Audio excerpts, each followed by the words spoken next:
জ্বালা জ্বালা জ্বালা এই গানটা শুনেই আমি এসেছি। বাংলাদেশের মেগা স্টার সাকিব আমার জীবনে ফার্স্ট টাইম আমি সিনেমা হলে মুভি দেখতে এসেছি। আমি সবসময় আমি ওটিটিতে অথবা টেলিভিশনে অথবা ইউটিউবে আমি ছবি দেখেছি। এই প্রথমবার আমি সিনেমা হলে ছবি দেখতেছি, আমার কাছে একটু ভিন্ন রকমের লাগতেছে, অনেক এক্সাইটমেন্ট কাজ করতেছে মনের ভিতরে, খুব ভালো লাগতেছে এক প্রকার।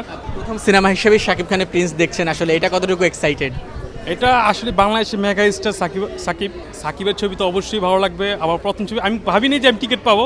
আমি এখানে আসছি আমার কাজিনকে নিয়ে, তো এখানে আসার পরে বলছি টিকিট আছে, বলছি যে হ্যাঁ টিকিট আছে। আমি কোন মুভি টিকিট আছে, আপনি কোনটা দেখতে যাচ্ছেন? আমি ফার্স্টে বলছি প্রিন্সের, বলছে হ্যাঁ টিকিট আছে। তো সামনের দিকে এই জন্য একটু ইয়া লাগছে, পিছনের দিকে হলে একটু ভালো লাগতো।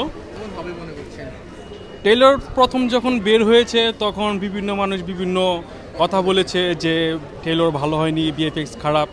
তারপরে পরবর্তীতে যখন প্রথম দিন গেল, ঈদের পরের দিন অনেকে বলল না আগের থেকে অনেক উন্নত করেছে ভিএফএক্স।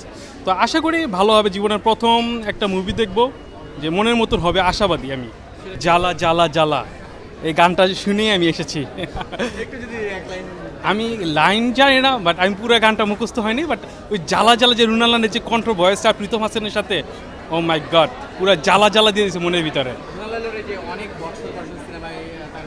অনেক দিন পরে যতটুকু আমি শুনেছি, আমি যদিও তেমন একটা গান শুনি না, তবে রুনালার দীর্ঘদিন পরে একজন প্লেব্যাক করছে, এটা আসলে খুবই ভালো।